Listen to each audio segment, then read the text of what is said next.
And it didn't matter about exonerating evidence that we finally have had show up in court for the first time. There were at least six eyewitnesses in this case that were never called. They were never called to defend him, and the prosecutor is the same prosecutor that tried to prosecute Senator Ted Stevens, and right after they got their hands slapped, they prosecuted Scheaffer, denied him exonerating evidence. I'm one person. Wasn't there withholding of evidence, but also the submission of false evidence? Making up false evidence. There, he did weapons charges for supposedly a machine gun that he had, and he had already been down to the local office, the BATF, and asked them about it, and they told him it was okay as long as he didn't leave the state with this thing that he made in his garage, some whatever it was. So they said it was a Sten machine gun, and then they busted him, and they told everybody, and he has had to do time for these firearms and explosives offenses, and one thing he had was he had some practice hand grenades that are inert grenades. You can buy them at a gun show for $10 a piece all day long. They busted him for having hand grenades, but they busted him for having real hand grenades. And that's not all, and it goes further. And then they've stifled his attempts to defend himself by stealing. And there's another court case going on now where the FBI, Department of Justice, and his defense team. I don't know what happened to the people on the defense team, if they were provoked into stealing his money, but they stole his defense money. And the FBI and these people are now, there's a court case against them. And I helped serve papers on two of the people in town. So there was a new trial. And what can you tell me an update on what's going on? What occurred in the new trial that just occurred recently? Well, basically, let's lay out that what's been happening recently is a resentencing hearing. And so what's happened is after the Ninth Circuit got done with the appealable issues that they had originally, the jurisdiction and the U.S. Supreme Court refused to take the case. Jurisdiction completely reverts to the U.S. District Court in Alaska. And so what they did was they had a resentencing hearing based on new evidence that came out. And Brian Christie attended that hearing, so he can tell you what kind of things were going on there. There's been FOIA releases and things like that. Larry Klayman's working on a FOIA case right now where they're making releases every month, last time I checked. And that's going on in Washington, D.C., because what you have right now is that Scheaffer can't even get access to the basic file that the FBI has on him.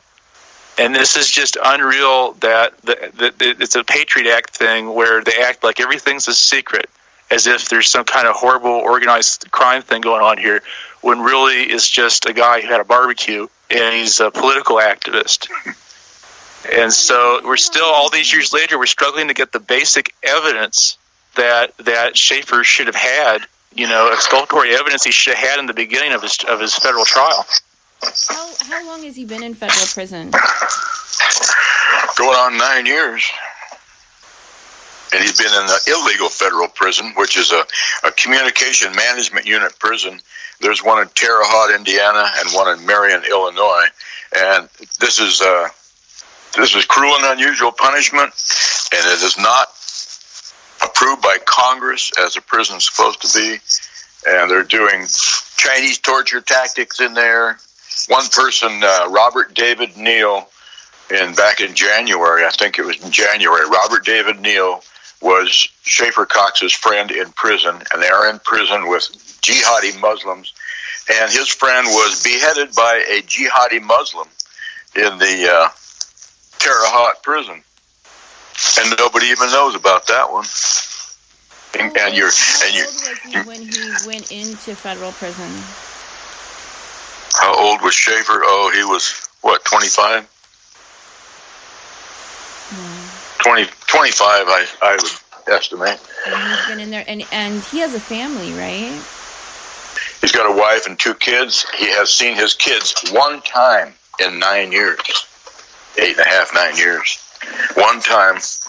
because this thing should have taken place in Fairbanks, but they moved it to Anchorage, lied to the jurors, and shifted things around and to get a conviction. He should have had a jury of his peers in Fairbanks, Alaska, where he was living, because people were coming to. I've seen 500 people in a church in Fairbanks listening to Scheaffer Cox speak in several churches. He went to several different states in the United States and spoke there and was making a big name for himself. He's at 24 years of age, you win a three-way, or if you get 38% of the vote in a three-way race for state representative at 24 years of age, you got to know your stuff. Not like me when I was 24. I was just crazy like everybody else. But so he is a threat. He was exposing corruption. He was exposing pedophile ring. And the feds came in here and they gave him a phony trial, and they let one pedophile, Bill Allen, off the hook. They let him off the hook if he testified and lied to get Scheaffer convicted, as they did the thugs, J.R. Olson, and what's the other guy's name? J.R. Olson.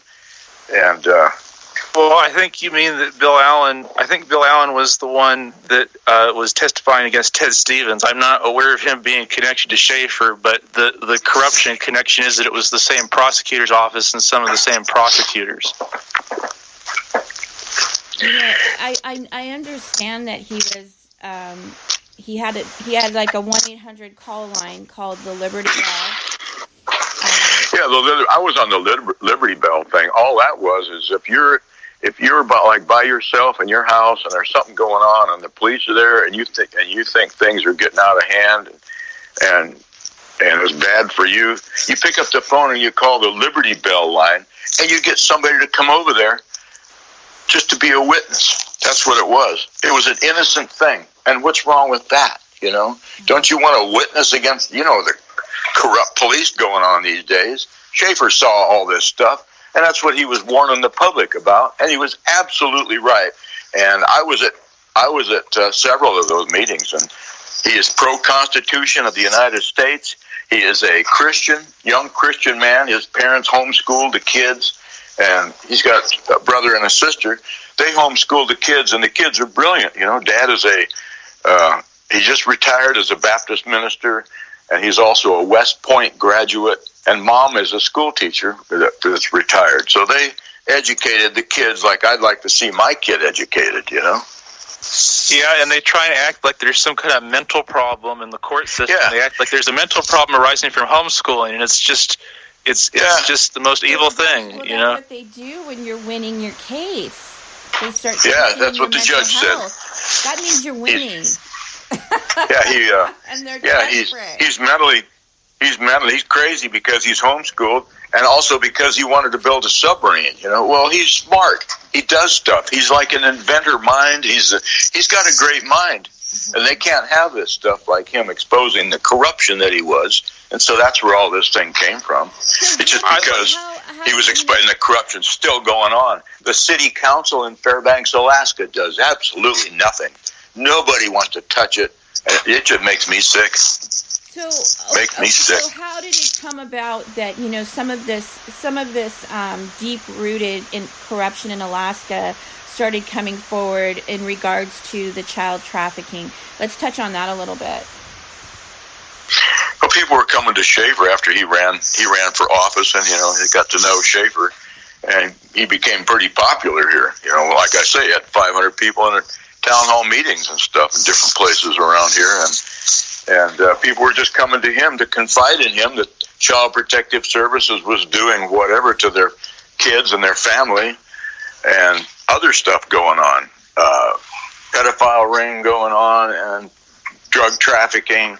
And he mentioned a few names, so they had to get rid of him. So they came into town and set him up.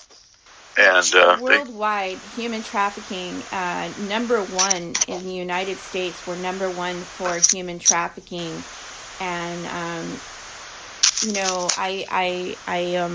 very honored to be a part of a movement or a group of activists that are speaking out on this issue called Human 2020.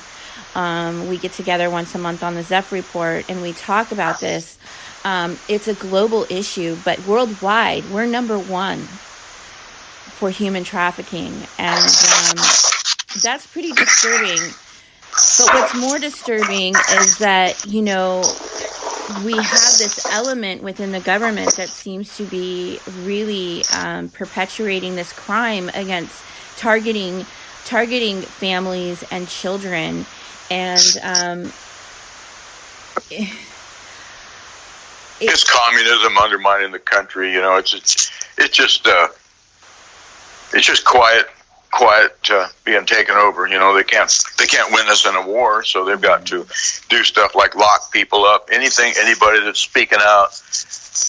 I know a bunch of these people and that are locked up, and they're not guilty, and they are Christian patriots that were speaking out, you know, in behalf of the country, for the Constitution, and exposing, like Scheaffer was doing, just talking out here. Watch out, it could happen to anybody if you start putting down the corruption of the government like Scheaffer was doing. That could be what happens. I started a platform called Porthole to Justice Community Chat, where I'm really trying to educate on due process and the issue, because it seems like that's the root of all these cases that I listen to.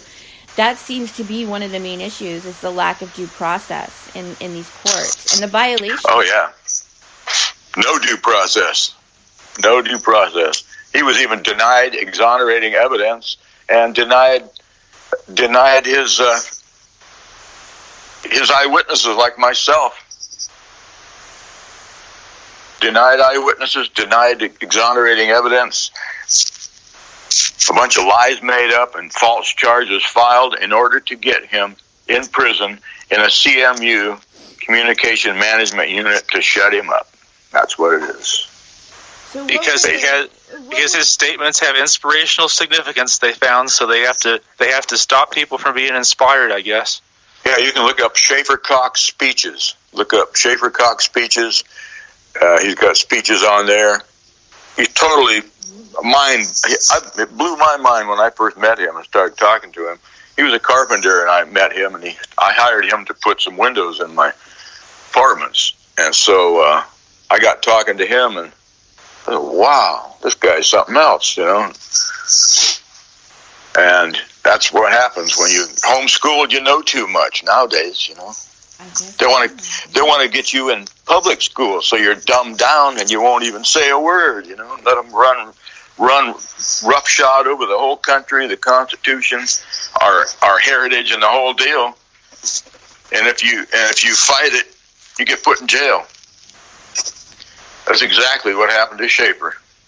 He had a constitutional peacekeeper militia of maybe 7 or 8 local people was all he had, but that, you know. And this is being run like it's a neighborhood watch, you know. It's really neighborhood no watch than anything. Yeah. Yeah, it seems it's a great idea. It's a you know, very simple. It seems like, you know, something that should be available or made available everywhere. You know. Yeah, they don't want him. They didn't want him talking about the corruption, and they didn't want him out there with the remedies that are in the Constitution and available to everyone. Yeah, they don't want him talking to the public. Mm-hmm. So he's in total lockdown all the time, and they're trying to break him. So they reduced his sentence by 10 years. This is... Yeah. That's right. His original sentence was 310 months for murder conspiracy. And it got when they saw they had no choice, they had to reduce it, you know. But that's still not enough because he shouldn't serve one day. They reduced it to 188 months, so it went from 25 years and 10 months to 15 years and 8 months. So right now it's 15 years and 8 months, and if that stays in place, he'll get out in September 2024 with no due process, no constitutional rights involved at all, and. No witnesses. Well, no witnesses allowed, no exonerating evidence allowed, and phony charges. So